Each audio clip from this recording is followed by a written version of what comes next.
Welcome to Beyond the Box. Our guests are insiders that are now out and on our side, dropping nuclear intel and breaking it down just for you. And now it's time to introduce our hosts, Brenda Lankridge and Suzanne Haunt.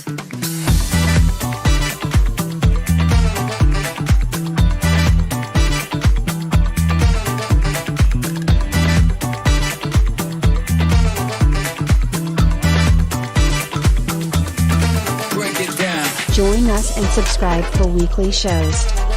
Beyond the Box begins now. Let's jump in.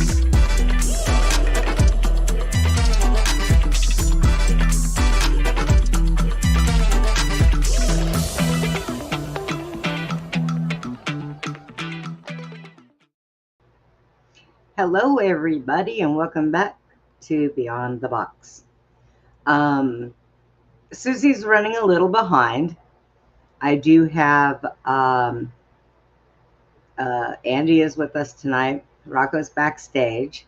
I do have an announcement to make though, however, Denise, Norma. We won't be doing a show tomorrow night. I will be doing a show, Susie and I will be doing a show at 3 o'clock in the afternoon. We have a special guest author, also a survivor. She lives in England, so she has children, so we went ahead and moved the show tomorrow for her, so we will be doing that. Yay. So hello everybody and welcome. Got that announcement out of the way, and I still do not see Susie. Oh, wait a minute. Yep, I sure do. Look at there, Susie. I've been here the whole time. Oh, were you? I didn't see you in there. I'm like texting you. I'm here. Oh, is that why my phone was going off? Yeah. Well then. Oh, shoot. Lord. I'm trying. How's your day been? I've been tired because I was, you knew I was doing some carpentry work today, so putting in some wood flooring. Yeah. I don't know where you get it. You get out there and you mess with the horses and you goof around with the cows and you go build things and all that stuff. Speaking of horses, I counted 4 of the mares are about to have babies any minute. So yeah. Oh no, we got new babies. Right. Woohoo! So, I'm excited. Right? Did you get your papers yet after you got that letter? You know what?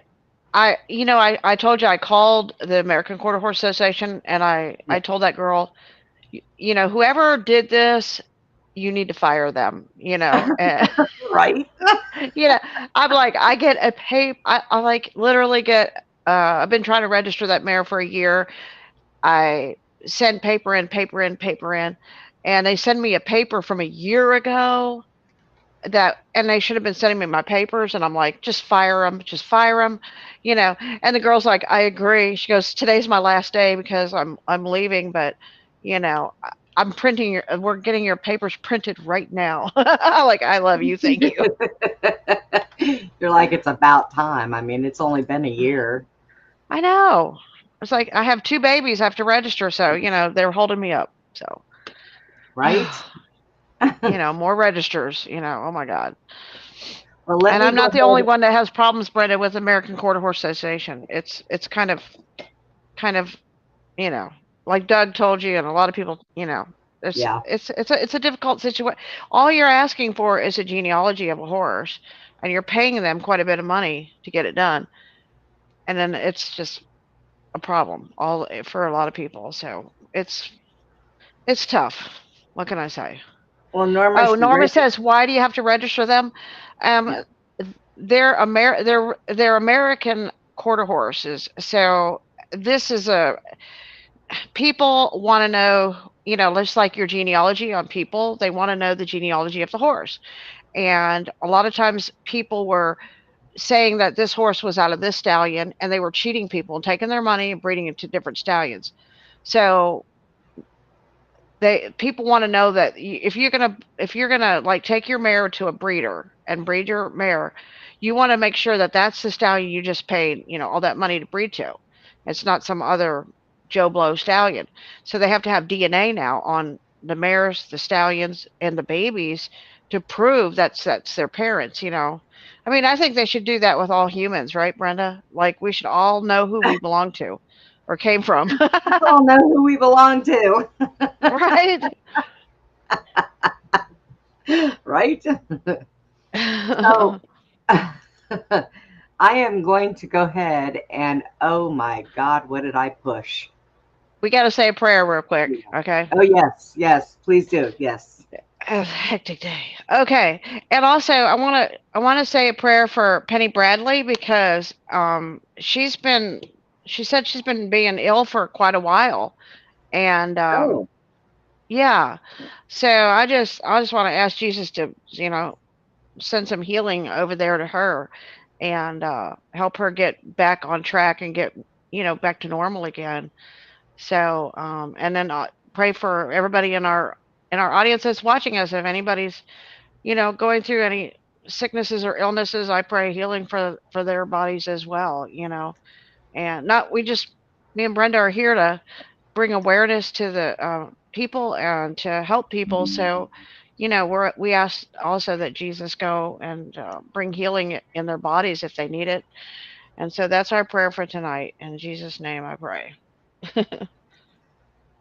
I do not know why we are not streaming on Rumble right now. God, this irritates me. Okay, here we go, guys. let me bring out Andy. Hey, Hello, Thank you, Andy. Denise. Yes. Yeah, Andy had some stuff going on in his town that kind of went sideways today. well, no, it was So, the state cut several cities away. well, What? yeah. What's That going school on? shooting. School shooting. Yeah, What? In your town, Andy? No, a no, couple Oh, towns over. one town over? You guys got a about lot an of. hour or so away. How many They got a hours? lot of stuff going on. About Andy, an you need hour. to move. Tell Oh, your mom and wow. dad you need to move. Come move to Texas School so you can come and shooting. hang out with us. So Oh, what do you Lord. know about it, Andy? What do you know about the shooting? What do you have information do you have? Just that the victim died at the hospital. Oh, child, adult, Yep, 15 child. years old. The Was it a victim or the shooter? The victim died. The shooter's in police custody. Okay. How old is the shooter? 16. Was Yeah. it a targeted situation Uh-huh. or random Yep. targeted? Yep. Oh, we have a lot of targeted people, Randy, on our show. So sad. Yeah. Yeah. All right. We've got Rocco sitting in the wings. I think he's had coffee and he should be awake now. Okay. What do you think, Rocco? You awake now? Hey, Rocco. Yeah, I'd say he's awake. Oh man, He's Yeah. smiling. Yeah. Well, I don't know. He could be like me. I laugh like crazy when I'm tired. I've learned one thing, right? Is not everybody's gonna believe what you say. Not everybody's gonna like what you say. But when you're a public figure, you're writing a book. Your name is getting out there. People are gonna talk shit. So what? Yeah. I don't give a fuck. Talk all the shit you want to talk. Amen to that, Rocco. Slide off my back from now on, because you don't mean nothing to me. People that don't think, that I'm a good dad or whatever, that's just a, thing for me. And I've also learned that I don't have to hit chat. So that way I don't have to see anything that you fucking say. So I can just sit here and tell my story and not even have a thought of you in my mind. Hey, Rocco, you know what I heard someone say a long time ago about people like that? You always have to consider the source. So it's the source of who's saying those things. If they don't hold any value in your life, then you should hold no value in what they say. You should just let it just roll off, and But just, that's why yeah. I've learned the tricks I've learned. You just don't even look at the chat. That's Right. it.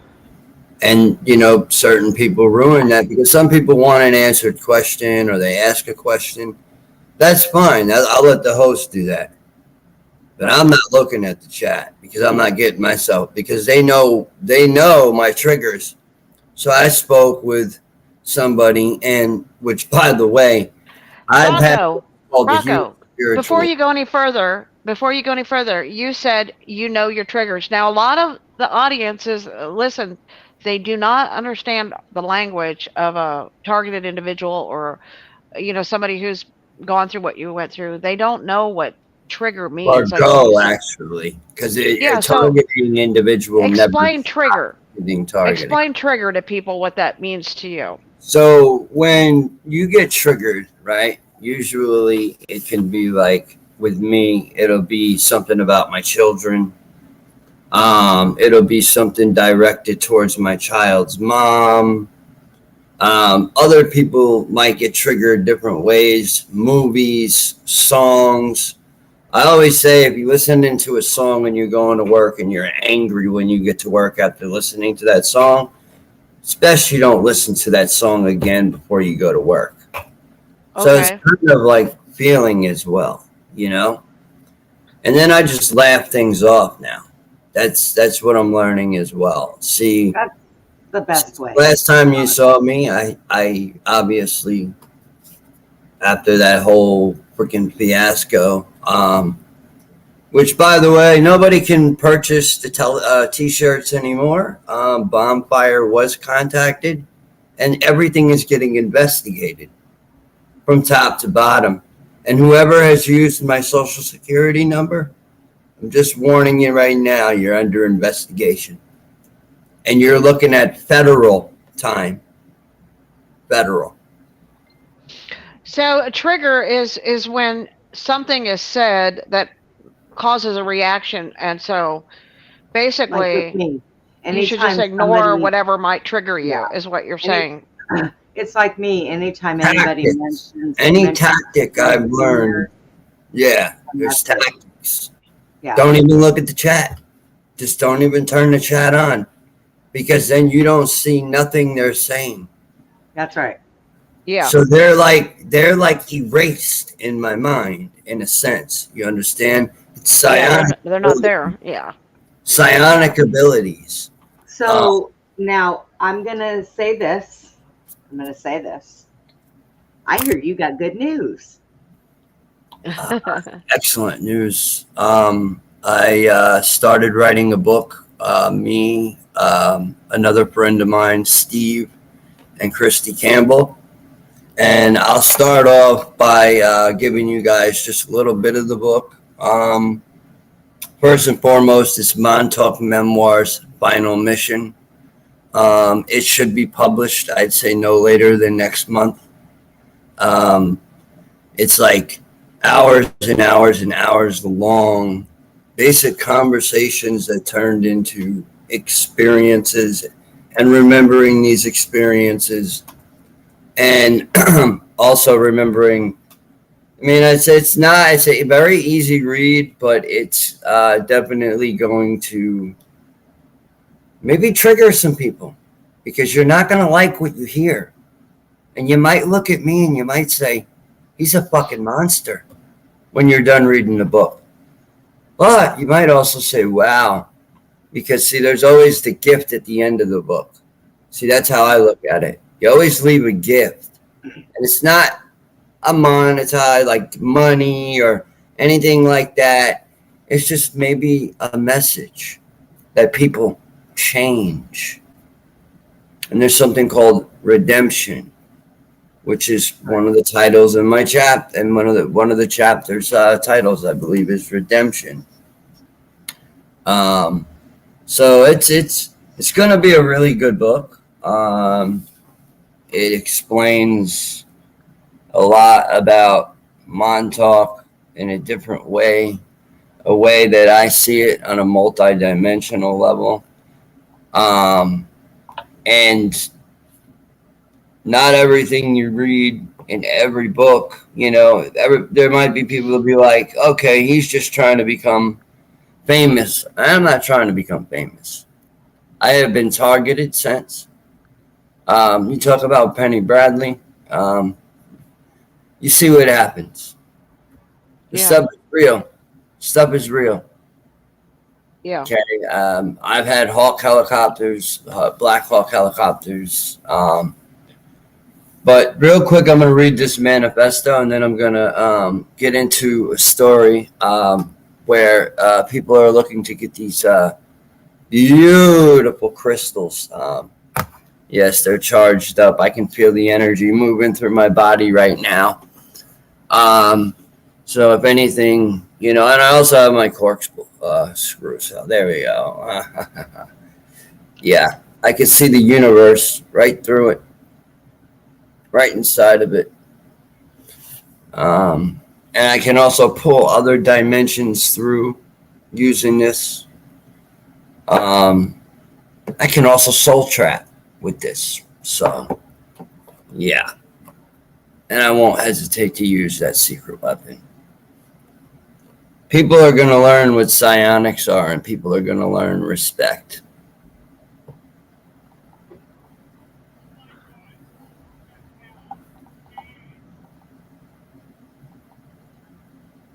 Okay. So, okay, you're gonna read from your book? Is that what you're saying, Rocco? Yeah, it's just a little excerpt. Okay. Okay. It's called the Manifesto.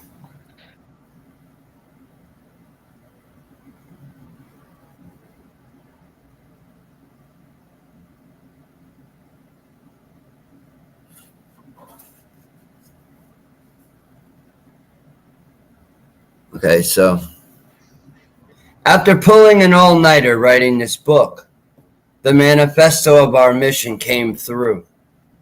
It was organic and very powerful. The words carry the hopes and dreams of those looking to break the bondage of corruption.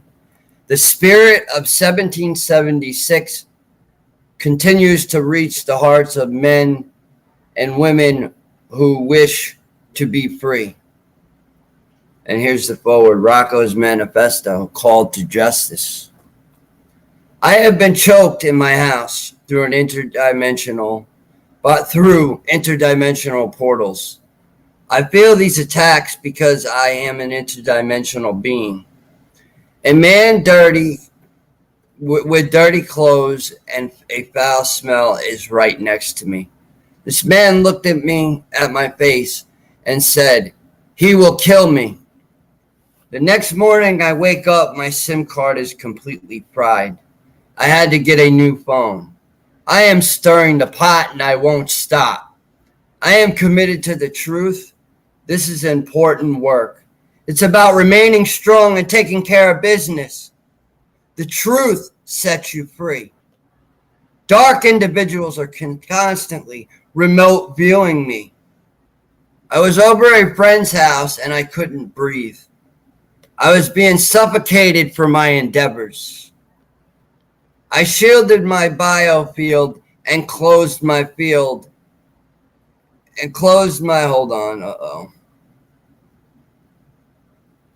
protected my bias. I closed my field in a protected bubble. Severing the cords that were trying to infiltrate me. This is no joke. You can all laugh and say I'm copying others. If you don't like what I have to say, you don't have to listen. I am a very loving and caring person. I am at 95% capacity of my psionic scale. I will put a grid to shield my eyes, or put a grid to shield myself from these attacks. I will burn through their eyes into the back of their heads. I give no permission to enter my space. Go away, you pedophile fucks. I have no respect for these men and what are truly doing. Preston Nichols, you have no right to enter my home. Preston is violating my privacy. You won't get me to turn back to the old me. Redemption has occurred, and I am past that time in my life. The truth will be coming out, and all this crap that has hit the fan. If you're going to test me, I have a good potion for you. Be ready for when you come around. Beware. You will feel fire around your body as it pumps into your existence. This is spiritual warfare, and this is what we are going through. We have to fight for our rights. This is the call for action. For all of us to come together and to finally break the system. We are growing into honorable men and women, and the energy is incredible. They do not have power over us anymore. Leave me alone and my friends that you go after. You will find out the hard way if this continues. Call me crazy. It doesn't bother me. I know who I am and what the redemption has done for me. I am hardened and ready to fight for the vision we have worked so hard for. Me, Steve, and Christy will break the system, and you won't stop us.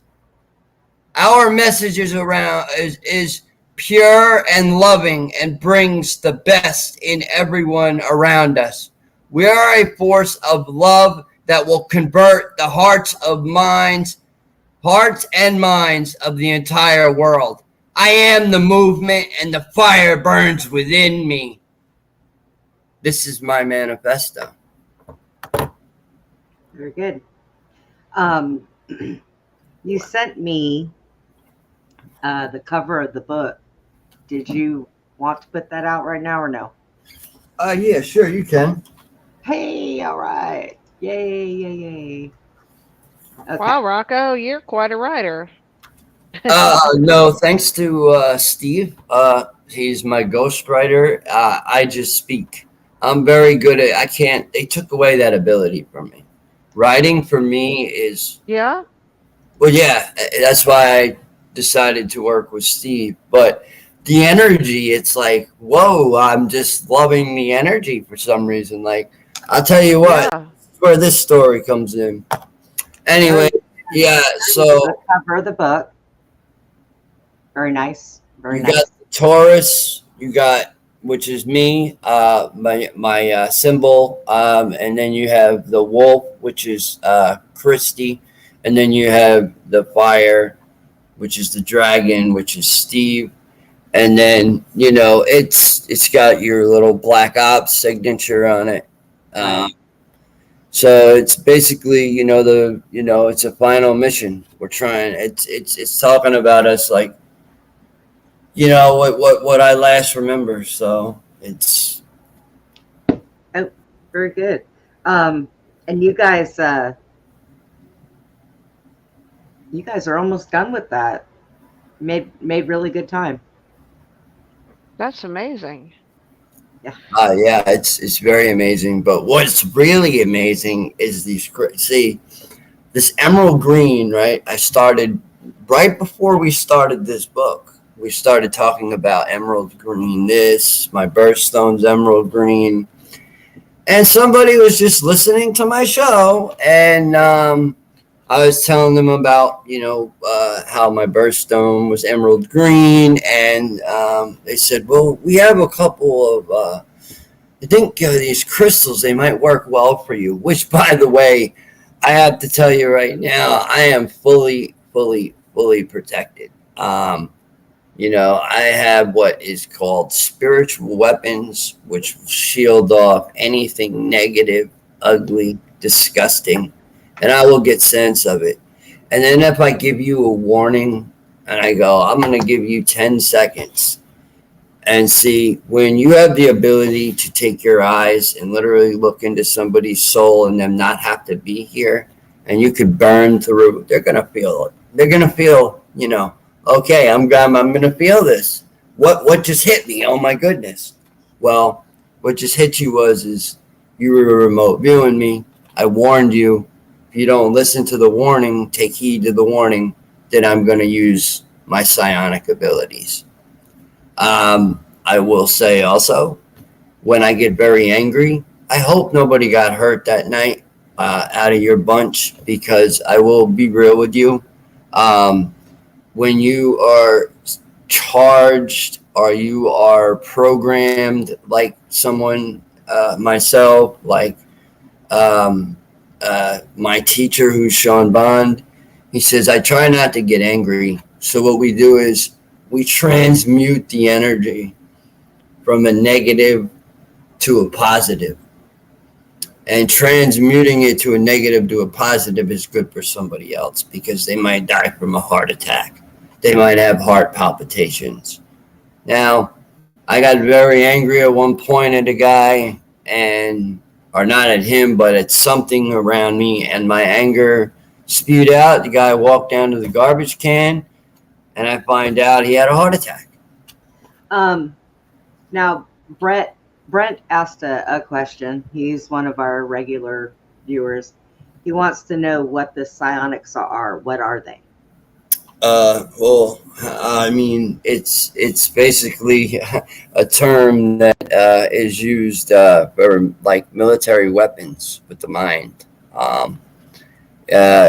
could basically, like I said, I erased, like from the last show, I've erased people's names. There's psionics, there's tricks, there's, how you can end a story. You can, even if it's a negative ending, you can still turn it around and make it your own ending. It's teaching it's like, it's secret weapons, like very, very, very, very secret weapons. I dealt with a lot of evil apex predators, other spirits, other altars, which caused me a lot of hell. Because I was not doing the correct healing. And since I've had these crystals, it's just my psychic abilities have been amped. Psionically, remote viewing, being able to activate people's DNA codes, being able to pretty much get in there and cleanse your consciousness, in a sense, in a psionic way.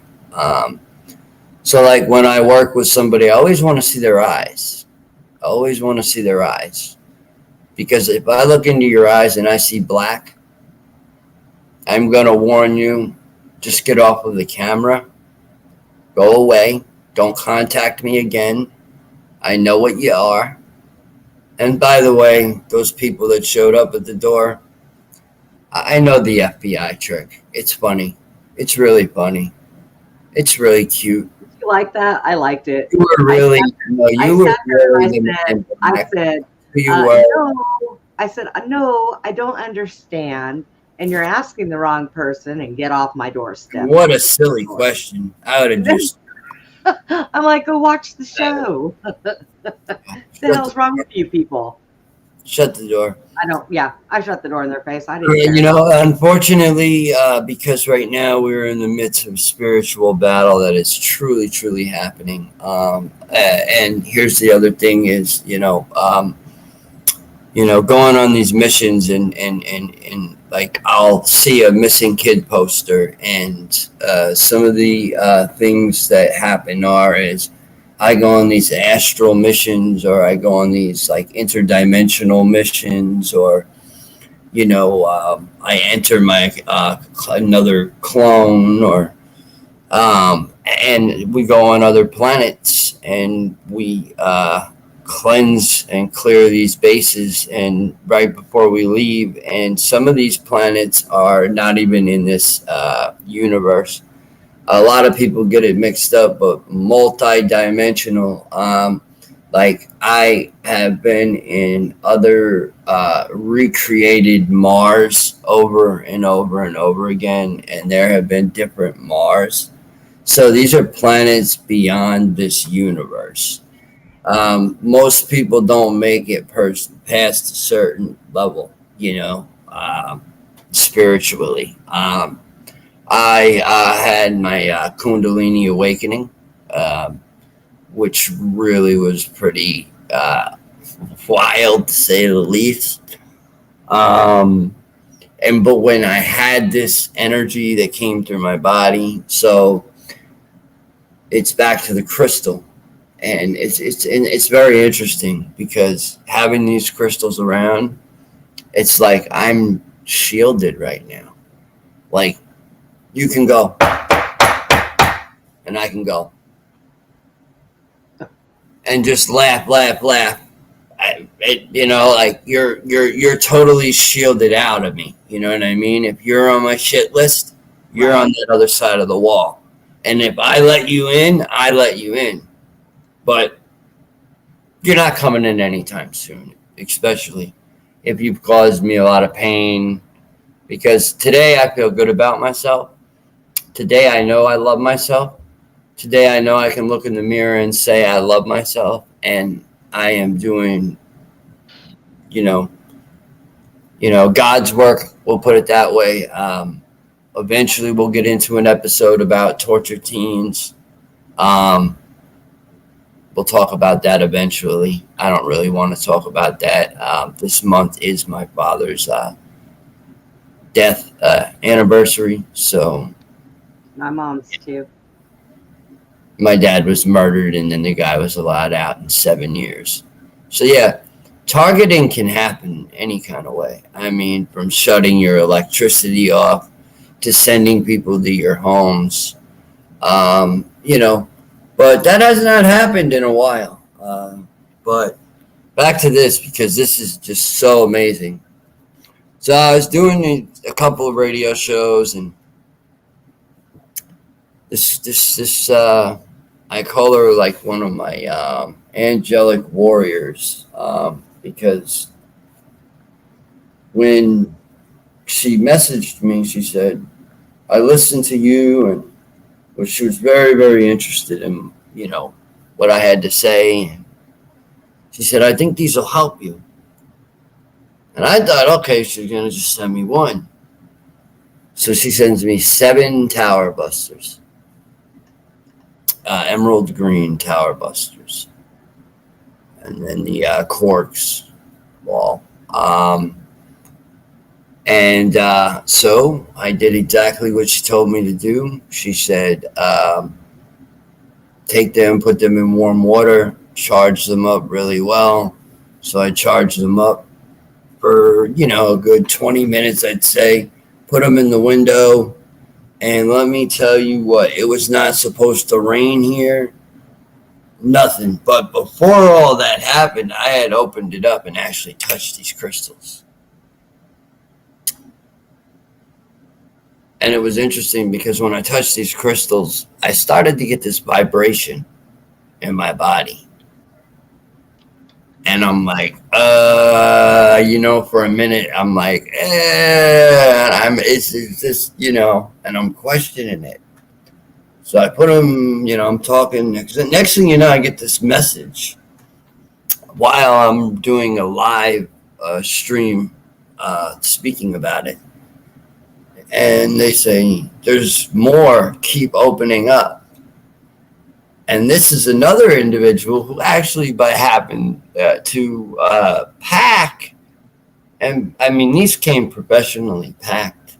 I mean, much love to those ladies because, they've helped me big time. And not only that, but it helped me because I ended up, basically picking up certain things like when you were a kid, you were into the Power Rangers, or when you were a kid, you were into Sailor Moon, or, I picked these things up. So then this one girl, she had one of my,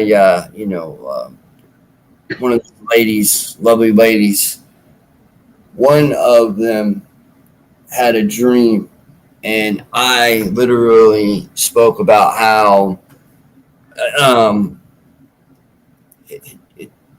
Project Ibis, I knew what it was. I identified it. I identified the fact that she was involved in the program.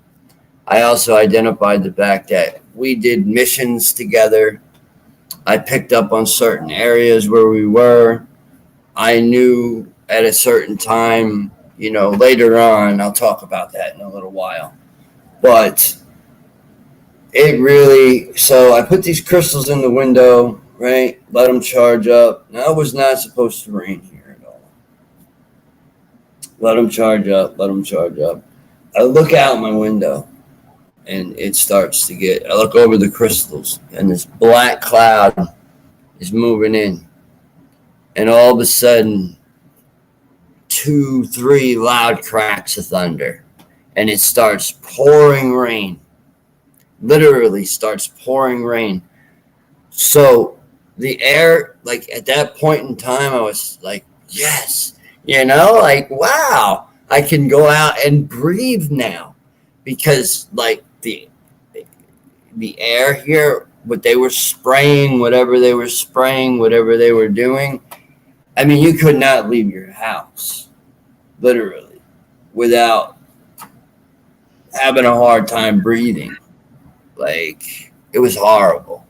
So it rained for like 4 days. 4 days it rained.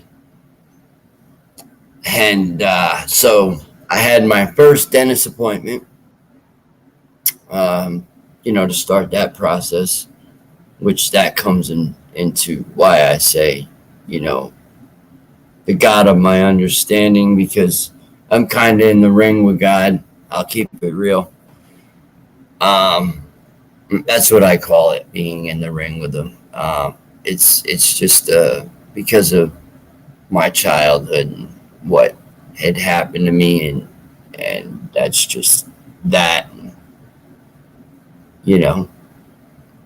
I still believe in a God, but it's hard for me to go inside a church and hang around a bunch of people that I know are pedophile fucks, and that I know abuse children, and I know that their group homes and the figures and the type of people are Sunday morning Christians, is what I call them.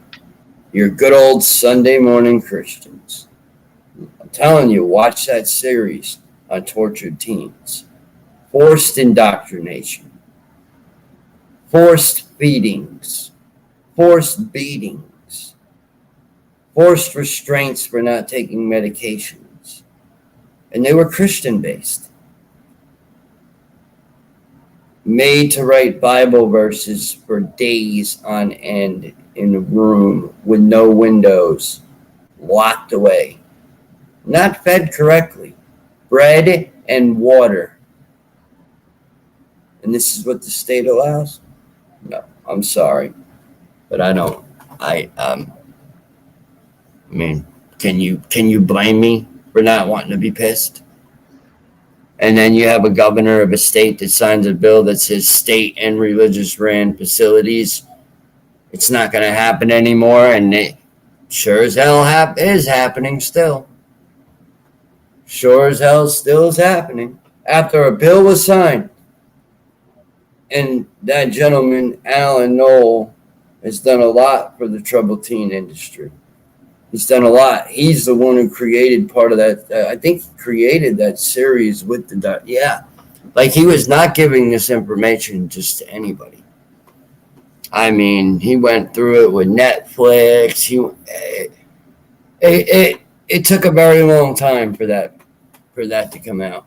But those kids have been holding that in for a very long time. They wanted the world to know. And it ended up on #1 HBO playlist. I believe #1.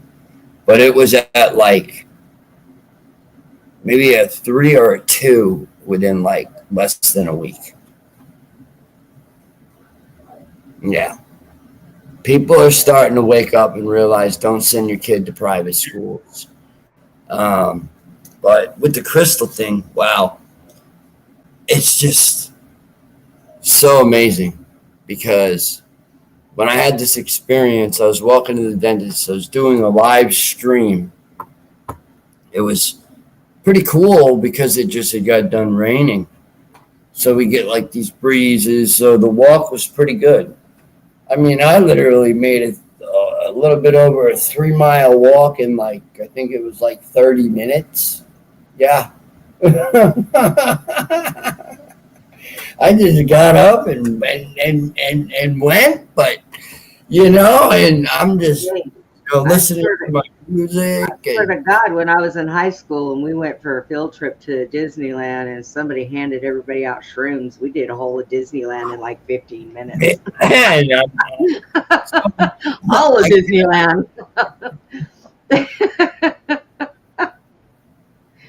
So when you can do that quick, yeah. It's like people are like and then you want to spread the love, you know what I mean? And people look at you like, whoa. Well, they don't understand when you have this like, okay, so like it's interesting because, and I'm getting charged right now because I have 2 of them by me, and I feel more protected with them by me because.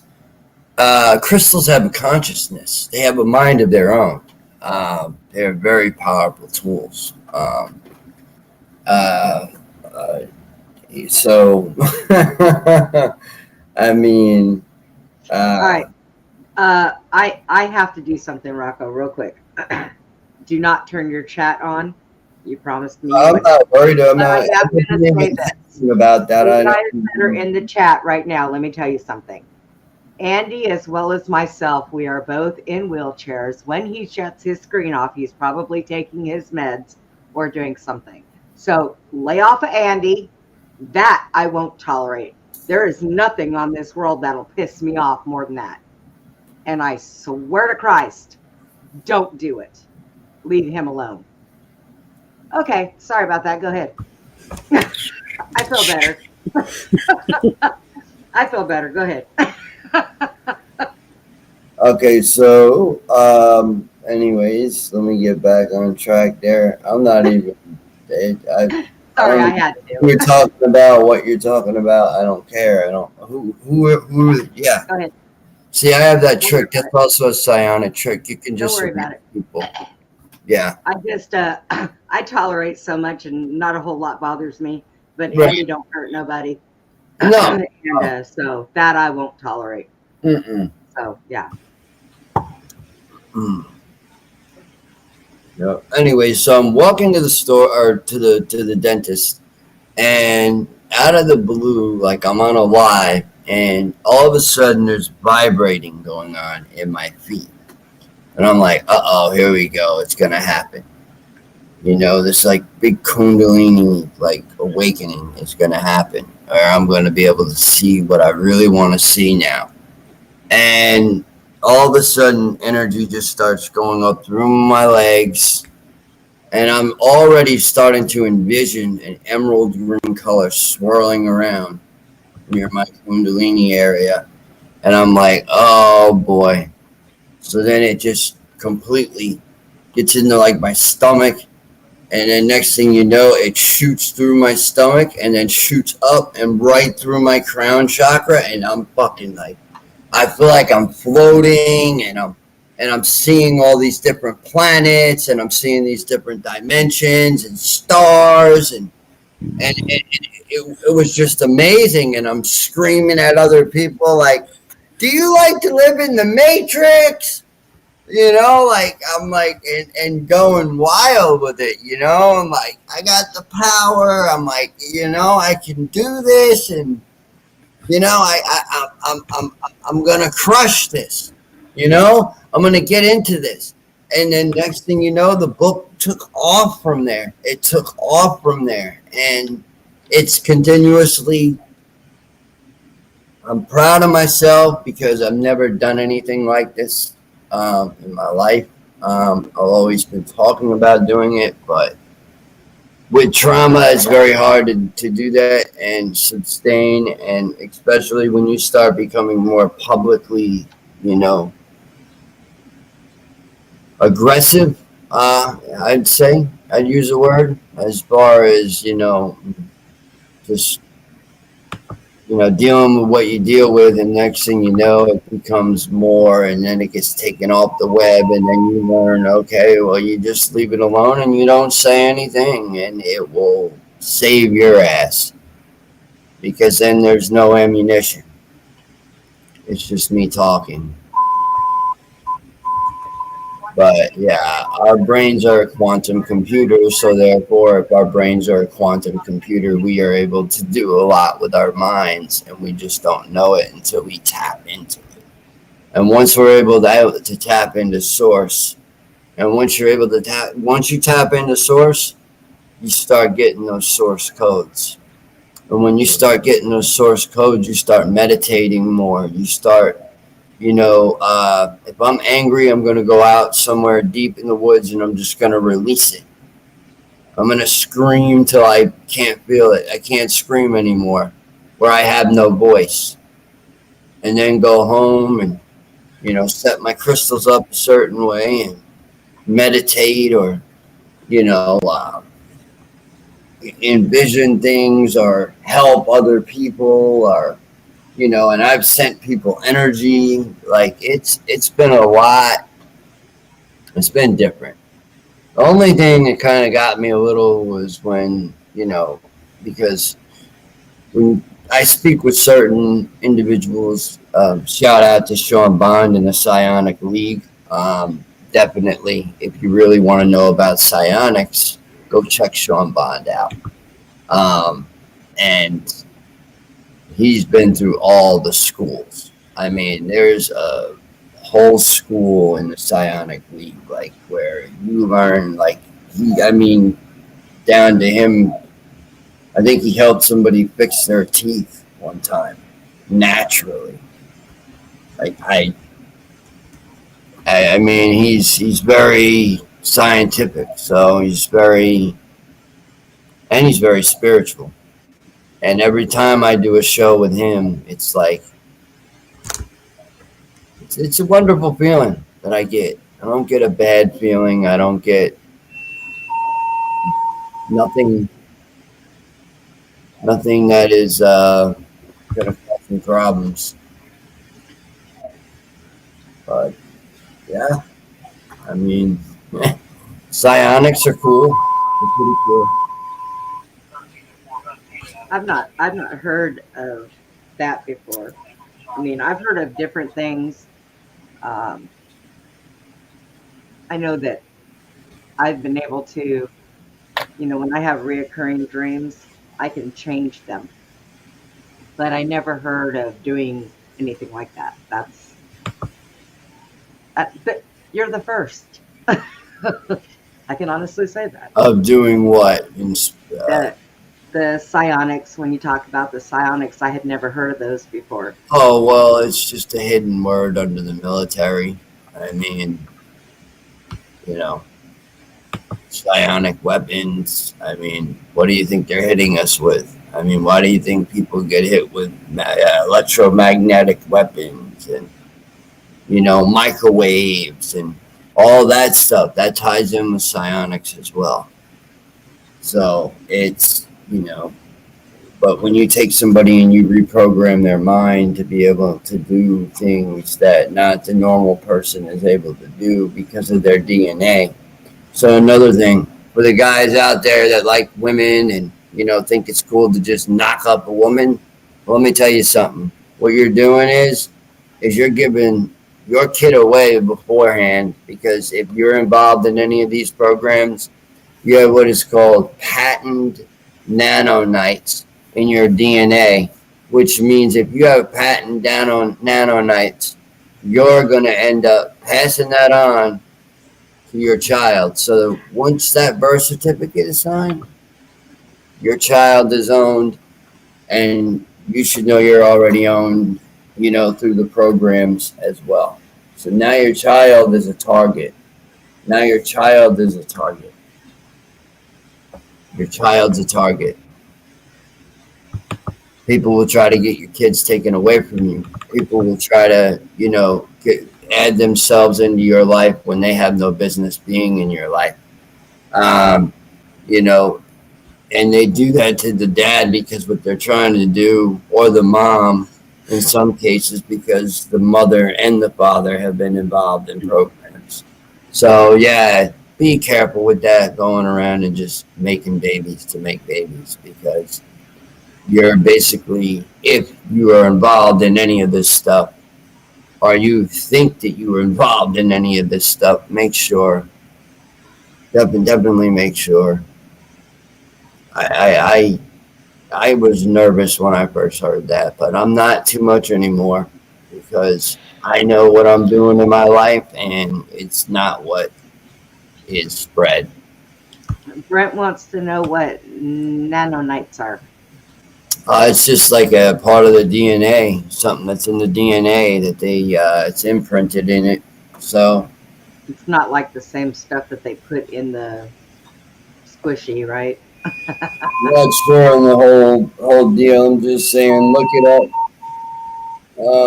You can look that up for sure.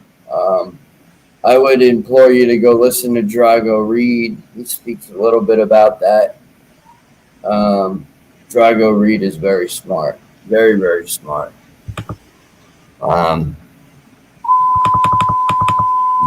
He made me realize that, I wasn't always just the victim. And when you realize that you're not just the victim and you played the bad guy role, you realize, okay, that's where some of the trauma comes from too, is knowing if you hurt somebody. If you were in a program with somebody and you're sitting there with them on the internet, and you know that was part of you, or was you, because in some instances people have said that they remember seeing actually the me that's sitting here in this chair right now. Now, how did that happen? I have brief memories of it, but I'm not going to continue to go under hypnosis. Not. Right. Once the egg is cracked, I don't think you really can crack it anymore. So when you went through MK Ultra, right? Yeah, MK Ultra. And that was all part of that. And then what they did was they basically MK Ultra'd you into what you became for them, right? Well, as a baby, I remember being abducted as a baby. I had my first encounter, which was at 3 years old, by 4 grays. They were standing in my mom's room. I was in between my mother and my father. I was right in the middle, and they were looking right at me. And from that point on, I remember not wanting to go to bed, in my own bed. I had night terrors, up until about, I'd say maybe way far into my teens almost, and then they just up and stopped. But yeah, I went to preschool on an air base, National Guard base in West Hampton Beach. And there is an underground facility there, with, small rooms, also different types of trip chairs. I don't agree that there's only one MONTAUK chair. Why would they make all that money and then just up and decide to just drop that project, when I'm hearing now that the supposed new MONTAUK project is in New Orleans? So I am definitely into investigating that for sure. hopefully I'll be able to get together with a few people and we'll be able to do that and see what's going on there. Right.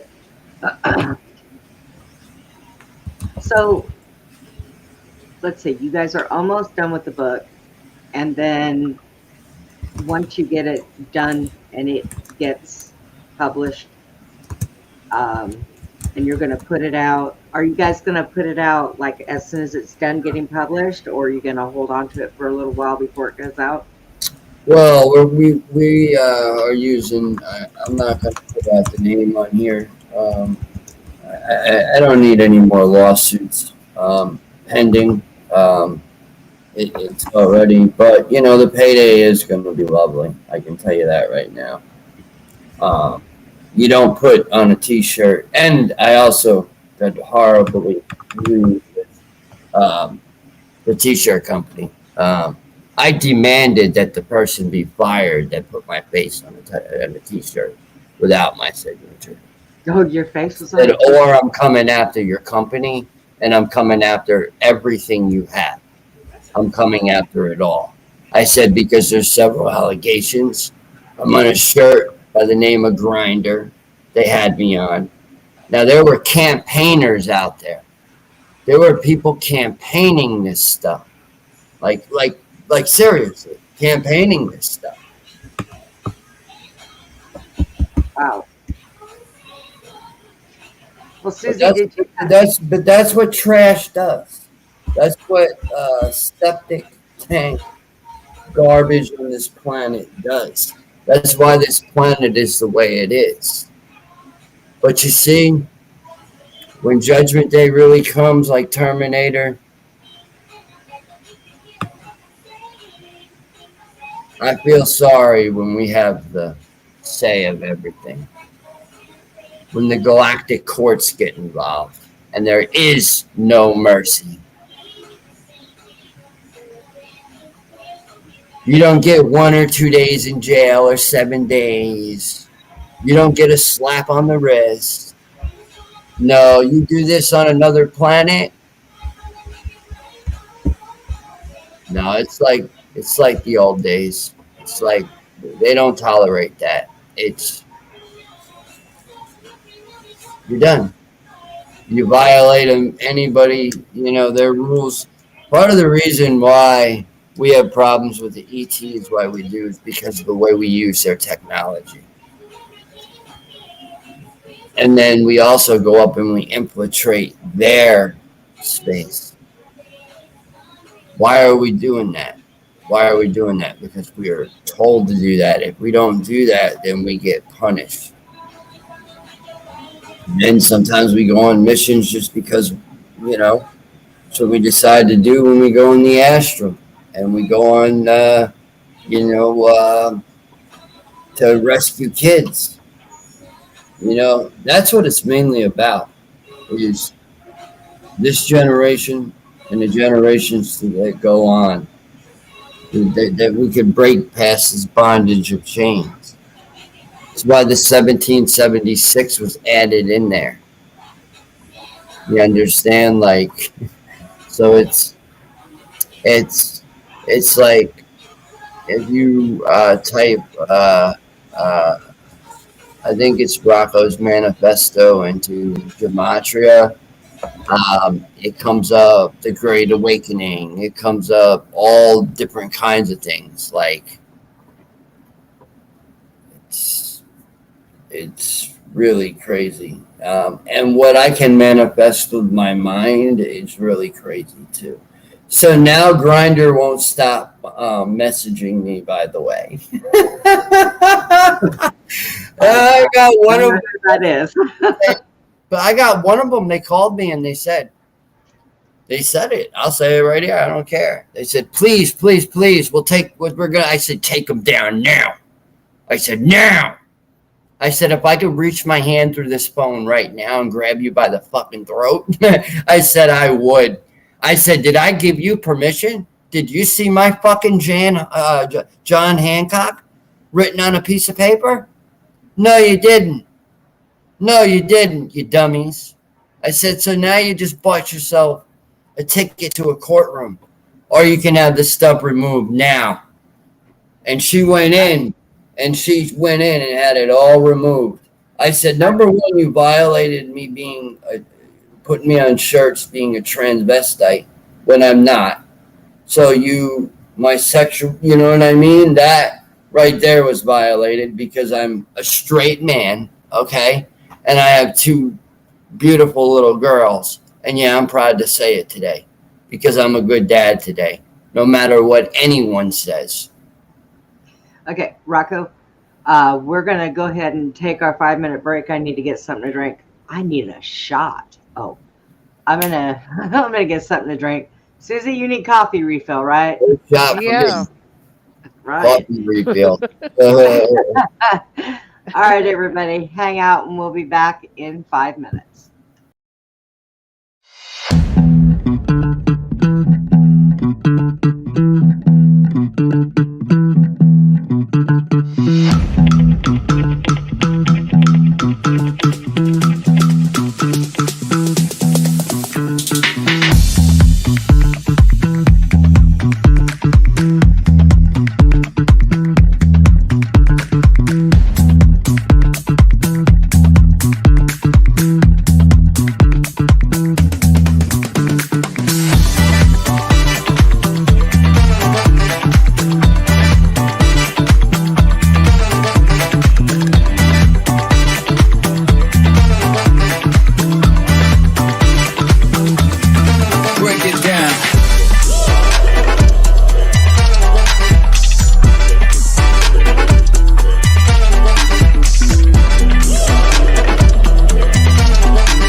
Brenda. Yeah. And Rocco, I wanted to say a few words before we start. One of the things that, I think where we're coming from is a lot of what Rocco's been telling us is, it's like a lot of us, we all have a past that we're not proud of, or we all have a past that we've, decided that, for various reasons, we're taking a different path. So by being honest and open and and telling the ugly part of that story is part of our healing, is part of our uh, way of saying, hey, this is what I did. And it's not hiding it. Like, a lot of people who have done terrible things, they would never talk about what they've done. They've never admit that they were wrong. They'd never, because if you can't admit what you've done, then you can't ask for forgiveness. You can't be honest. You can't be truthful. So you have to, like, it's nasty, it's ugly, but you put it out there in a way that you admit that this is what I did. And then, you say that was then, and, hey, I'm sorry. This happened, whatever it, what, for whatever reasons, whether it was your choice or somebody else's forced it on you or whatever, it didn't matter, but it was still a bad life. And then now you're moving forward. And so this is what, like, when me being a Christian, my whole thing is, God, I say, God, you know what? I messed up, or God, I did wrong, or God, I did some bad things in my past. Okay. I did things that I wish I hadn't have done. I was pretty naive, stupid, whatever you want to call it, lost, confused. I was lost. Now I'm found. But, there is a thing, what you said, redemption, and there is redemption. There is salvation. My boss was 100 years old when he got baptized. Okay. 100. And he said he believed that salvation is for everyone, period. Anyone and everyone, salvation. Okay. You can turn it around at any point in time. He didn't turn it around till he was 100. And believe me, the man was a womanizer. He did a lot of things, and he knew he called it a colorful life, is the way he put it. Yes. But yes. Perfect. But perfectly put. He at 100, at 99, he accepted Jesus. At 100, he got baptized. He lived to be 101 and a half, and he always said, I don't know why I'm living so long, and he felt like if he ever got saved, then he could go home. God was going to keep him alive until he got his life right. So some of us go through bad stuff, and then we can turn it around. We can get on the right path, and we can start correcting those things that we did wrong. And so now we got to work out our own salvation. Yeah, there is repercussions to what we did. There is karma for what we did. We know that. But you know what? We can try to fix it. We could try to do better. We could try to help other people. That we can work it out between us and God. And so with that, Rocco, and that's what I hear you saying all the time. I hear you saying, hey, I'm this person, I did this, I did that, and you don't just sit there and hide all that stuff. You're very open about it, okay? And Tell you so right now, I was abusive. I mean, when I was in these programs, the teenager version of me in these programs was not a nice guy. I stay quiet, Susie, because I can honestly say on the other end of this, because of the abuse that I was put through, and it was by a family member and then somebody else, that I have a hard time with the forgiveness. You know that. You know what I just went through. But I think that I appreciate that person's honesty about things that when I was drugged and don't remember, what happened. I think that I have to say that I appreciate the honesty. Will I ever forgive him? I don't know. I mean, I will because I have to. Because if I don't, eventually, then all that does is eat me up inside. And I don't need to live like that. So eventually, yes, I will forgive. Never forget, but always forgive. So I can honestly say, coming from the opposite side of that spectrum, that it's, it's a hard thing, when people go through stuff like that. And Rocco, I understand that when they talk to you now and they know, and, the way that you must feel. And it's hard on both sides, really. It is. So, I mean, I'm still. Well, I don't have any problems with hardly anybody in the community. The only people I have problems with are the ones that I'm trying to keep erased. So let's not even go there, because that's a whole nother ball game. That's like you with the respect thing, you understand, and not wanting to forgive, but you have to forgive. And I've forgiven them already, but I have not forgotten. You understand? There's a difference. There's a difference. And they have done a lot to me. We're talking about having my mother thinking that I was doing methamphetamines, my kid's mom thinking I was high on meth, not allowing me to see my children. Now, was I acting crazy? At that time, yes. But my child's mom knows what I do now. In the sense of, I am doing better now. I see my kids now. So, I have nothing to worry about. And I'm saying it calmly. I'm not saying it loud. I'm not screaming. I'm not getting triggered. It doesn't bother me anymore. They could say all they want to say. Sticks and stones may break my bones, but words may never fucking hurt me. I'm just going to tell you that right now. I'm rugged. I'm rugged now. I'm a real true underdog.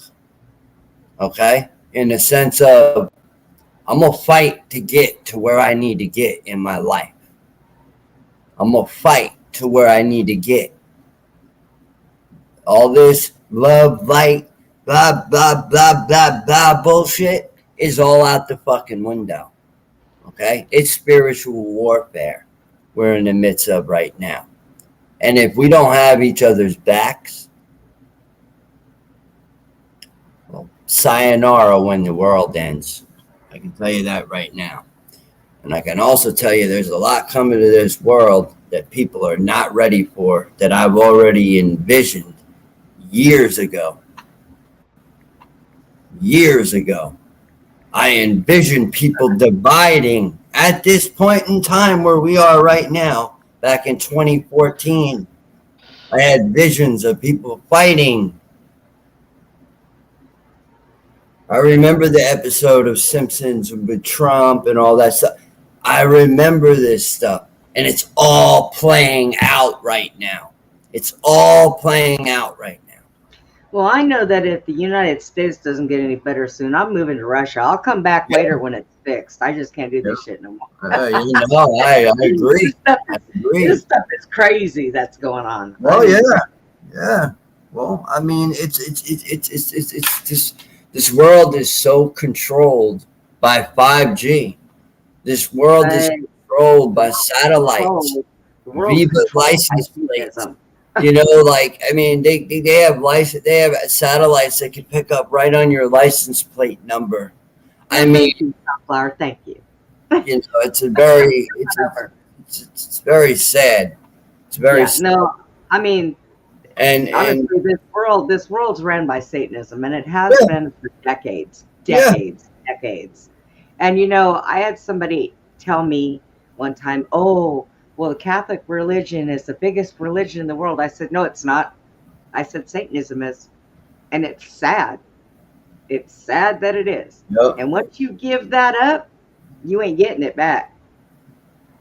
You go ahead and you give up to Satanism, it's a long, hard road to get it back. That's all there is to it. That's right. But yeah, it's a sad, sad world we're living in. This right here, actually, also these I've noticed, if you just keep it in your hand, it just squeeze on it a little bit tight, like not real tight, but like it keeps me chill, mellow. Like I look, as far as I'm concerned, I've erased that out of my. It's out of my quantum computer, but I will fight for everyone's rights. I will fight for people's rights. I will die on enemy lines. I chose this life before I came into this vessel. That's not in this book, but trust me, you're going to get why I feel the way I do about myself at times when you read this book. And when you read sections where you're going to see pictures of drawings that, I actually drew. Shout out to Christy Campbell for all the artwork and your testimony. Much love. And Steve, Steve doing an excellent job with the writing. It's like helping one another. That's what this is what we call a triangular effect. That's why you got the Taurus, like I said, you got the wolf, and then you got the fire at top. Okay, so you got signs. So they're all linking together because we're all having recalled memories together. So when you start to have recalled memories with another person, you get close with that person. You start talking like me and Steve on a daily basis. And I'm trying to explain to people that Steve is not crazy. Steve lives, he's literally went through all these crazy dimensions. You talk about shrooms and stuff. Like some people take it to an excess level because that's where they're pushed. That's what I mean. When you go beyond a certain spiritual level, like, of spirituality, you're going beyond the dimension, like it's beyond. I mean, Archangel Michael, I still call on him all the time. And come swooping in. And there's a comfort there, honestly. And also with psionics is if you're dealing with, let's say, an altar, we'll put an altar out there, and they're coming into your dwelling. Now, I've had this happen. What I do is I set up a psionic playpen because most altars are what? Younger. So when an altar is younger, it comes to you like a kid. So I have an altar in my home by the name of Raylene, who Danny, which was my altar in MONTAUK, that's where all that took place. That's in the book as well. You'll read about that in the book as well. This is not a book, I'm telling you folks, that where you're going to just sit in there and, it gets sexual, it gets open. All right, it's a book that I don't want kids to get their hands on. Just put it that way. It's not. You're not just gonna jump in and read like, hey. This is what I mean with Steve. Maybe Steve saw things differently than other people have seen things. But hey, if I'm connecting with somebody and I feel the connection there, I'm gonna stand up for the person. If I see a clone of, let's say, Susie, 4 clones, and she abused me, oh hell yeah, I'm gonna come back and tell her. Oh yeah, hell yeah, I'm gonna be real. And if she don't believe me, oh well. You know what I mean? And if she wants to get upset because I feel like that, but I'm still her friend here in this, you understand, this 3D, right? I'm just explaining something from where maybe another dimension or another timeline or something else maybe. That has happened too. And I think that people have seen that. And even with me at one point, it was crazy. I would wear a mask because I didn't. At one point, I was so nervous to talk about this stuff. I was so nervous to talk about it. Like, I didn't know where to start. I mean, I've been in it since 2014. I think I was on Revolution Radio one time, Freedom Slips. I was on Bases. I was on a couple of different shows. I mean, I got triggered to the point where I almost went and, did something. So, and I didn't even remember what I said on the show. That's the wild part. I didn't even remember what I said on the show. Like, I totally altered it out and said that I was told to do this, this, and this when I was on a ship, or it was something, or in a base, or it was something. So I know about where the satanic part of this stuff, is. I just try my best to veer away from it. But sometimes it comes in. It comes in because it's part of the programming, unfortunately. So, so have you guys talked about not only just this book, have you talked about trying to do any others? I believe he's going to do one with his recalls with Christy, and then we're going to pick back up, and we're going to do a longer version of possibly just my experience from 2014 on into where we are right now. This is a span of 1 month. We're talking on the internet for hours, just going back and forth, memory recalls, staying up, night after night. He's seen me disappear right in front of my laptop. Like, it disappeared, and her screen, like her type of screen, popped up on my monitor. He said, yeah, and I just totally poof. I was gone. I was just gone, and that's when I woke up, and I found out that, like Drago will say, I mean, that putting it in straight up perspective is like not leaving out any detail as much as possible.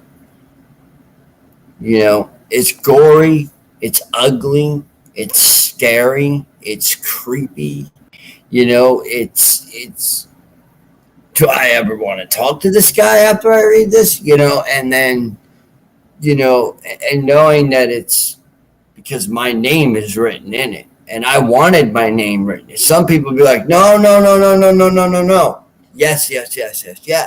I want people to understand that I know who I am. And the reason why I'm putting this out there is so people start to wake up. That's why we're putting it out. That's why the idea is there. That's why, things I don't believe in how things just like, interestingly enough, Rob's show, The Typical Skeptic, is a very interesting what happens on his show. You never know. You might go on there and somebody might contact you, and that might lead to another thing, and then another thing, and then another thing. And I have people that remember me doing these things. And I have to sit there and listen to them say it directly to me.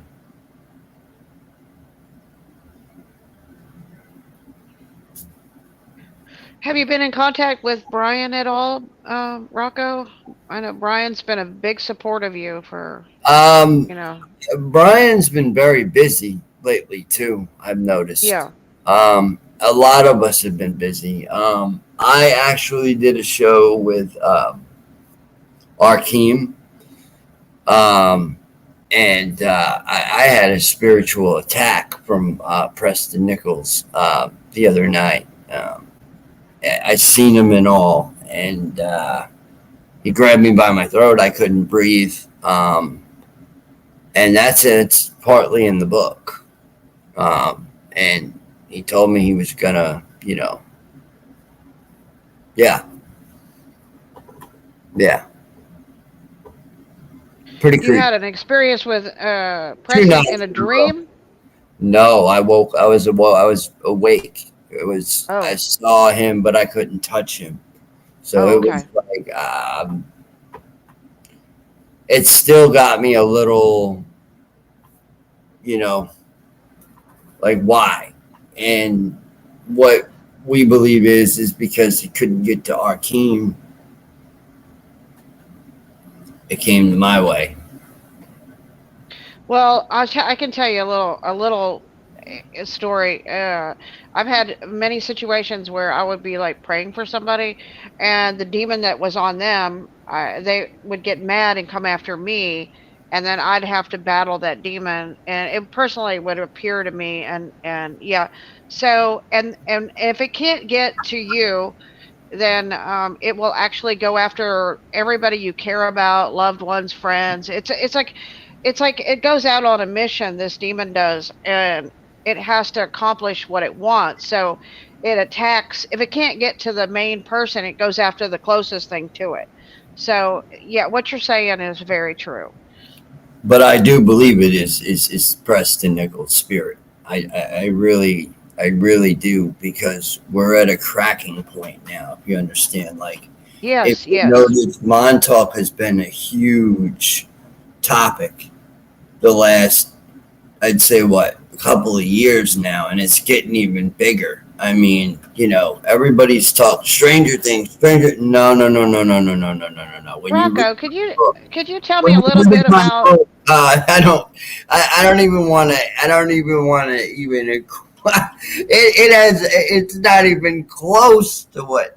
I mean, a little bit, but no, no. You're gonna see what teens slash teachers are taught to do Rocco, could you mentally. tell me a little bit about?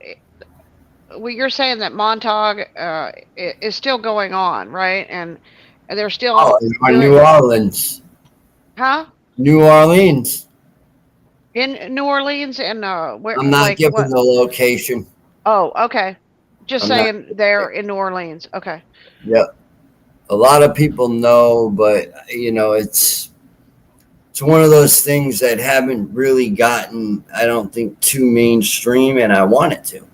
I want people to start. If this is going on still you know what I mean? This is what needs to be spoken about. This is what, like, because that word Montauk is, you understand, it's coming up enough to where it's like, okay, well, if it's not happening there, but there is stuff happening there. There's portals open there. There's all kinds of stuff open there. And I'm going to go out there with a crystal dagger, selenite, and I'm going to go right to the circle, the big circle, I call it, like a UFO landing pad, and I'm going to jam it right in there and see what happens. But I'm going to go with somebody that's going to be, his name's Christopher S. Jacobs. He does the show The Lifting. I will be probably to pre-record, so we're going to do it in November. I'll probably be the holiday episode. So, and that's another thing. That was a relationship where I found out that there was a handler involved. Oh, by the way, if you guys want to know, and you want to know, you got to become my friend. I'm sorry, I don't put that as a public post. I'm sorry. So if you want to be that, you got to come on Facebook and see my friends, or become my friend, and then you can see what my handler looks like. And yeah, we're talking about some like Lifetime type horror type stuff, like how she goes from one type person to another type person. And I'm sure you've seen it, Brenda. And she's got my picture still on her page. And if you're out there, please take my picture off of your page. I will stand against handlers. I will stand against, this dark magic. I will stand against people doing stuff negative. I'm telling you. I am well protected now, and even more protected now, and I don't lose a wink of sleep anymore, because see, the problem is I was living in YouTube world, but once I hit that leave button, that's it. Good night, folks. That's it. I don't get on there and do 8-hour, 9-hour, 10-hour lives anymore on YouTube. Oh, good Lord. There's no, but I did that because I was just building up for my own, to have my own information. Do you understand these videos? But these are all new videos. These are not the shit that's being played out there that YouTube needs to take down as well. Like, I mean, come on. It's horrible what they're allowing on YouTube. And I have 4.5, if not longer, shows tomorrow, and I'm already tired just thinking about that. 8 hours. Rocko. Well, no, I mean, this is what I'm talking about with the book. This is where when you get into this talk about missions and experiences, and the clock, first of all, don't even mean shit to me anymore. Like, it doesn't. Seriously. Like, I know I'm going to be up the whole night because I slept half the day. So, I already know that. But I have learned how to just listen to music, meditate my mind, work on my abilities. If I'm going to do something, a protective ritual or whatever it is, sometimes I do that. Put on some real meditative music, something that's, going to get my mind out of this world, basically. Or sometimes I'll just listen to Pearl Jam or, Metallica or whatever, and just go to town. That's it. Don't get a dog. My dog, it must be nice to sleep all the time. After I'm asleep for a few hours, my dog is like in my face, waking me up. Can't imagine. He wakes me up just so he can go to sleep. I don't even understand. He's 5 pounds. He sleeps on my pillow. What difference does it make? Yeah, mine, we had to end up getting rid of it. Went after one of my children. So I gave it to somebody, and then they ended up doing something silly, and I ended up having to, vet at my house. I already own property in Arizona. Thank you. Sorry, go ahead. At the pound, a pound comes to me and tells me that, yeah, your dog, and I give it to somebody who wanted it. And the guy was a nice guy, and, next thing you know, I guess he couldn't handle it, and it got out, and the pound got it, and I said, look, I cannot have it. I don't have the money right now, and honestly, I gave it to that gentleman. I said, if anything, I'll take the dog back, but I have it, if it's going to attack my children or try to, I just can't.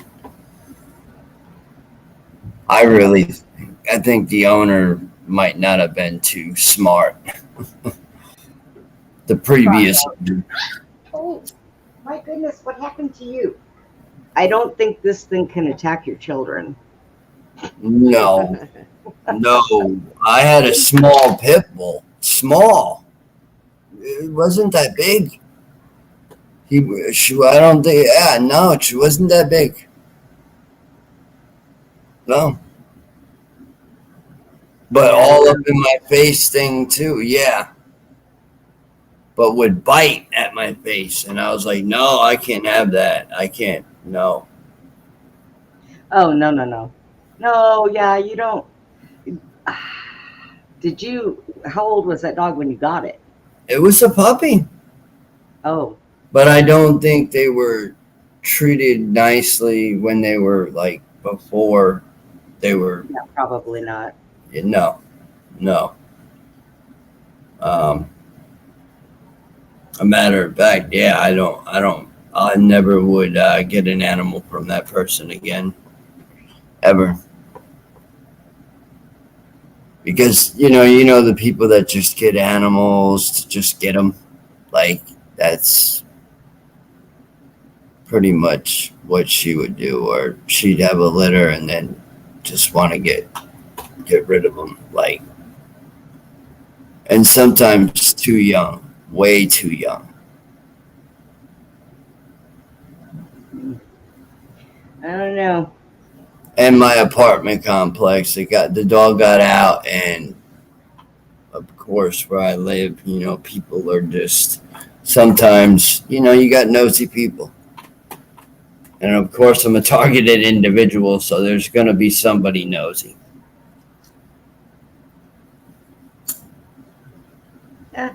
The first week I came to Missouri, I had a black hawks flying over. Yeah. Well, I live next to a base, so that happens all the time. Well, I mean, these are like, they belong in Afghanistan type helicopters, is what I'm saying. Like, they don't belong in a residential area at all. Not at it's definitely high enough where I can see inside, like, and see who the person is, or see a face, or that's happened. South Carolina, that happened a lot. I was so happy to get out of there. You weren't nowhere near a base? Not that close. And the heights that they were flying was not, it was definitely illegal. It was very illegal. Oh, okay. I mean, I lived in a trailer, and they would, like, the height they'd come sometimes would be, where the trailer would be like shaking. I was gonna say, because I know here, I mean, they travel, they go other places, because we have so many bases here in Texas, anyways, that they're always up on. Yeah, but still a residential area. You know what I mean? The Chinooks are huge. But these things would go on and over, like they'd come and go like four times in a row at times. Yeah. Okay. I mean, I know somebody had told me, I was talking to somebody that said that every time they talked to you on the phone, that was always happening. Yeah. I was like, well, I don't know, happens here too. But like I said, I can throw a stone at the base that I live next to. I'm so close to them. I hear their choppers just starting up. They're so loud. Annoying. I hate that sound. And then if you get it at 3:00 in the morning, that's really bad. See, it doesn't bother me. What bothers me is when I don't hear them out in the field training and shooting things off and all that stuff, when I don't hear them for a long time, that's when I get worried. But we're so used to it that we're used to the windows rattling and everything else because, you know, they're pretty bad. Hey, Susie, Hey, there's something I want to, she said, hey, something I want to show you. I got something. I got a different, hang on, let me try to find it. I got a different background thing here. Are you ready for it? You ready? okay. Watch this, Rocko.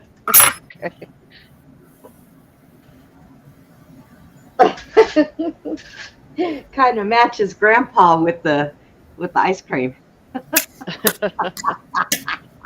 Sorry, I just had to show you that because, you know, I hadn't showed you it yet. I was gonna put it on today, but I decided, So, Rocco, what do you think we should do about all these this targeting and problems? You know, I mean, what is your take on that? Well, see, the problem is if people are going to just stay fighting, right, and arguing, especially when it comes to the community, in a whole, you know, as a whole, you know, we got to work together and not against each other. But unfortunately, there's some people that just won't even, you know, it's kind of like, you know, like the call to action. Perfect name, call to action.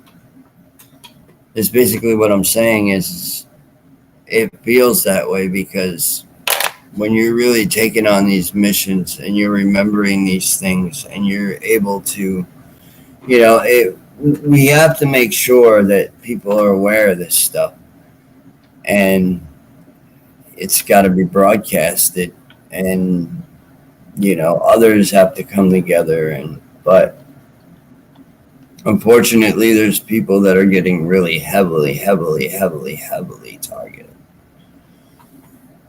targeted.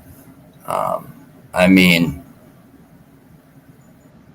you know, protection is definitely, you know, it's kind of like one of these things where you got to go through all of these trials and tribulations to get to where others are at, where they can actually speak about this stuff. And because for a while there, I wasn't. I'd already be screaming halfway through the episode. Like, what's the sense in that? It's just racket. That's all it is. So once you learn, I mean, look what happened to Max Spears. You know that story, right?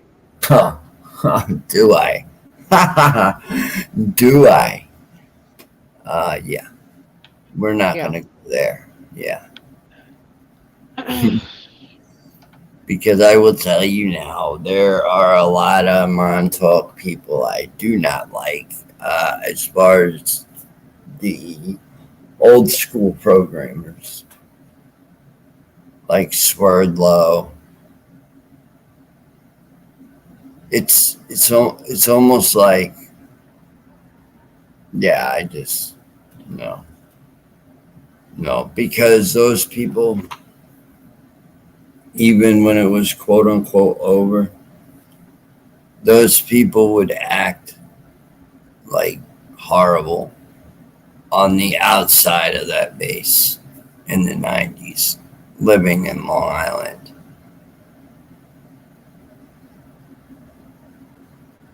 I mean, Preston lived with his dad out on Long Island. I mean, he had his own little basement apartment, so he had his own little deprogramming area. Why not invite a bunch of boys and girls over?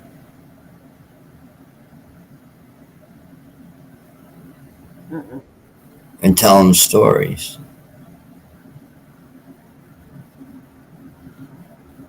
He was a horrible man. That's what he was.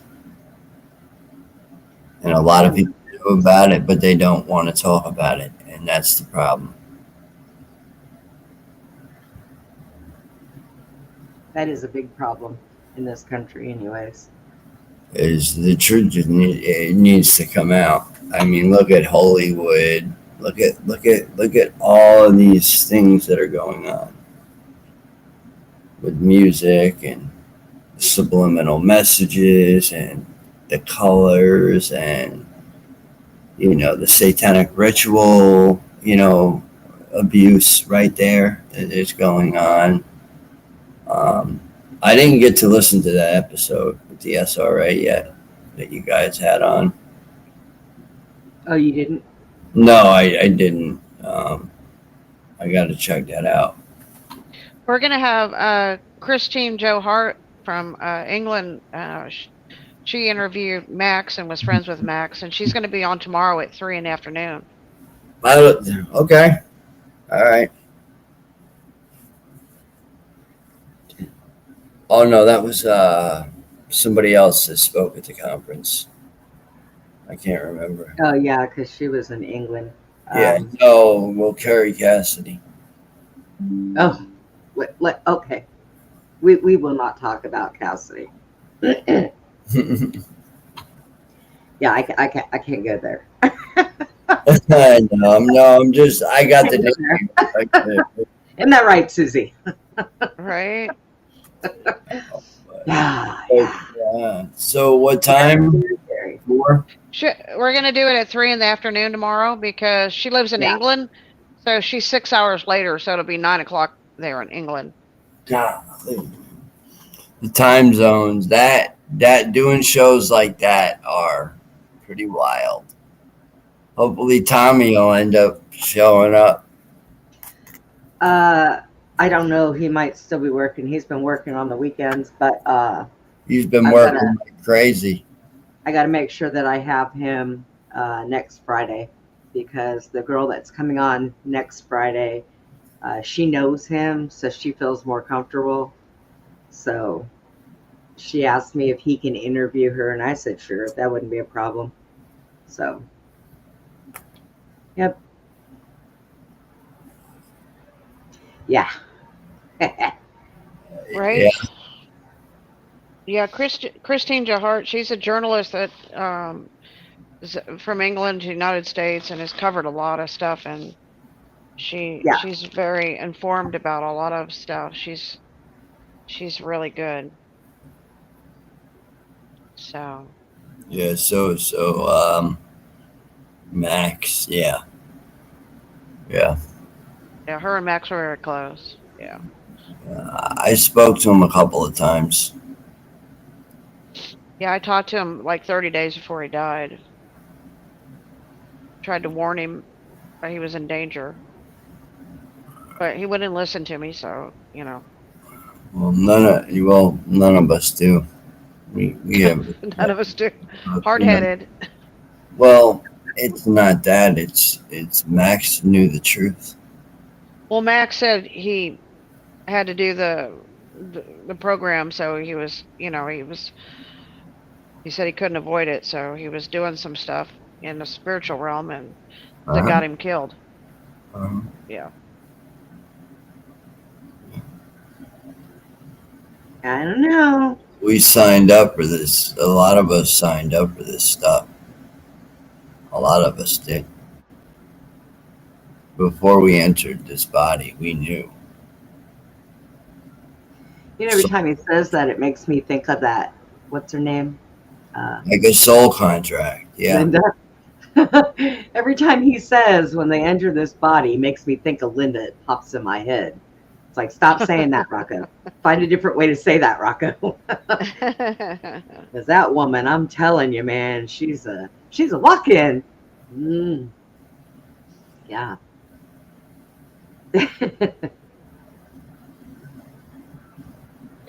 Right. Yeah, I met Max Spears back in 2016, and I texted him and because he said he was a high priest in Atlantis, and I asked him if he died in a cave in Atlantis, and he's like, "How did you know that?" And he said he was a time traveler and he had to time travel, and I told him he couldn't go back in the cave because the high priest was going to kill him. And he said, "Who's the high priest?" I said, "I don't know who he is in this lifetime." And but it was actually Michael Aquino. That's who it was. And so Chris Joe Hart will tell the story where she's told the story many times because he called her. Basically, what happened is he went to this place in Warsaw, Poland, and he went into the program he went into, and he got in the astral plane, and he got into a battle with Michael Aquino. Michael Aquino became a scorpion and stung him, and then as a result, he got high fever. And I talked to Sarah Adams because Sarah called me, and I saw the text that the conversation and stuff. He got 104 fever. He said after this happened to him. And because Michael Aquino wrote a book called Mind Wars, and he believed that you don't fight your battles in the physical realm, you fight it in the spiritual realm. That all wars are fought in the astral plane. Okay, that was called Mind Wars. Michael Aquino wrote that book. So he was a scorpion, he told her, and he stung him. And then after that, everybody knows the story that Max, when he died, like within 24 hours later, he had black goo coming out of him, and but that's kind of what the story was. And but Max felt like he had to do what he did, and but he probably shouldn't have done that mission, okay, basically. But he knew that he was up against Michael Aquino. So I told him Michael Aquino was Satan in a human body, So Michael Aquino was the one that was over MONTAUK and over. Well, he wasn't actually over MONTAUK, but he did work with MONTAUK. He did join in with MONTAUK after the Presidio, where he was in California. If people don't know this, Michael Aquino was accused of pedophile and rape and of children and stuff, and he was a colonel, so he got charged with it, and he ended up getting all the charges dropped because it was a matter of national security. The government let him off the hook, and he wasn't charged with anything. But he ended up going to New York, MONTAUK, and working with the MONTAUK program for a while. And so he was involved with that, with Stuart Swerdlow and all those people. So, yeah. So it wasn't his actual thing, but he did work. And he also worked, in his resume, you can read in his book, he says... No, Jack Pruitt had his hands on MONTAUK. That's why you can't really find him. He was director of that program for a while. Jack Pruitt. Okay. Yeah. Well, he also worked at Cheyenne Mountain, I think in 95 to 97. So that movie Stargate kind of, throws in this character that's like Michael Aquino that comes in and isn't working, he's working with the government and, right. Kind of throw shit in movies, yeah. Timothy Leary was there dropping acid on. I know people personally, older individuals personally, who remember the acid house in MONTAUK, and I know exactly where it is. Like, I can remote view it right now. I can see it right now. Yeah. It's still got the paisley colors on the walls and in one of the rooms, and you could tell it was the acid house. I mean, I got a picture of where the psychedelic paint was that they used. And it wasn't just made up stuff, like this shit was real. This was real. Yeah. People really have, people have suffered. People have been put through programs. There's been all kinds of stuff. I mean, there's a lot of stuff out there that a lot of people, people who go to work every day and, they don't know any of this stuff, or it's confusing, Rocko. But there's a physical world and there's a spiritual world, and it's all connected, Yeah. And also the fact that how far back we can go and how, forward. If you listen to the interview I did with Arkeem, we talked a little bit about, he said 2077 and, having sex with robots. And I mean, let me tell you. They're doing that now. I mean, they've been making humanoid robots for years. Aren't they? You can marry it. They're going to get electrocuted. Wait. Wait. How do you have sex with a robot? Wouldn't it be like No, I don't sticking know. your AI is thing in Like a a ball blow up doll, socket? Brenda. okay, but let's A blow-up doll will not electrocute you. why don't Well, we you talk know. about the black market? Why don't we talk about the black web? You know, the dark web, and why Well, don't we yeah, talk there's about that. the aliens and the beings where people pay thousands and thousands and thousands of dollars to watch these videos that they're making, sex videos of humans and yeah, it's horrible, and they're using people like me, they're using people like Arkeem, and then yeah, it's horrible. It's horrible. Well, we've only got a few minutes left, Rocco. So, do you have any last thoughts or? No, I just hope everybody is well and enjoying the evening, and kicking back and put on some music and enjoy the rest of my night. Well, you need to go to sleep. Actually, no, I do not need to go to sleep. I Oh, actually have to get back to book work. oh, okay. Okay. Book is very important. Well, yeah, and you're almost done with it, so yay. Yeah. Yay. Good work. Good work. Um, So, Andy. Oh, wait a minute. Andy, Yeah. are you unmuted? Okay. Are you going to be on the same show as me tomorrow night? Should be. Okay. It should be a lot of fun. Tomorrow Oh, afternoon, God. you mean? No, Tomorrow night. Tomorrow, You have a yeah, different show. tomorrow Right. afternoon, we have our show again. Let me remind you, tomorrow at 3:00 in the afternoon Central Time, we will be having our show. We won't have one here tomorrow night because I'm going on a different show for the night. Got a lot going on tomorrow, don't we? I might. Oh God. Wow. Okay. I don't know. I might have to take up drinking or something. I don't know. For that show, you never know. It's it's way out there.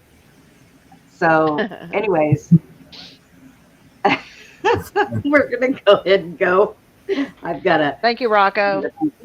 I got a few things to Yeah. take care of. Yeah, thank you, Rocco, for coming and Keep filling your in peace, tonight. Rocco, and just keep moving forward in the right direction. all right. Well, all right. Have a good night. All right, right. you too. We'll see ya. Good night. All right, everybody. We Good night, everybody. are out of time, so we are going to get out of here. Now, I can say this. I don't really know if it'll do any good out there tonight, but like I always say, please be kind to one another. Y'all have a good night. Bye-bye.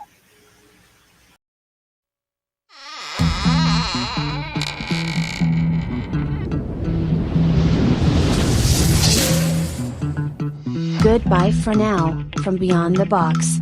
Please join us again for Beyond the Box, Friday and Saturday evenings, from 9 p.m. to 11 p.m. Central, 10 p.m. to midnight Eastern. Join us for more intel bombs from our extraordinary guests. Good night, Putin. Good night, Tucker.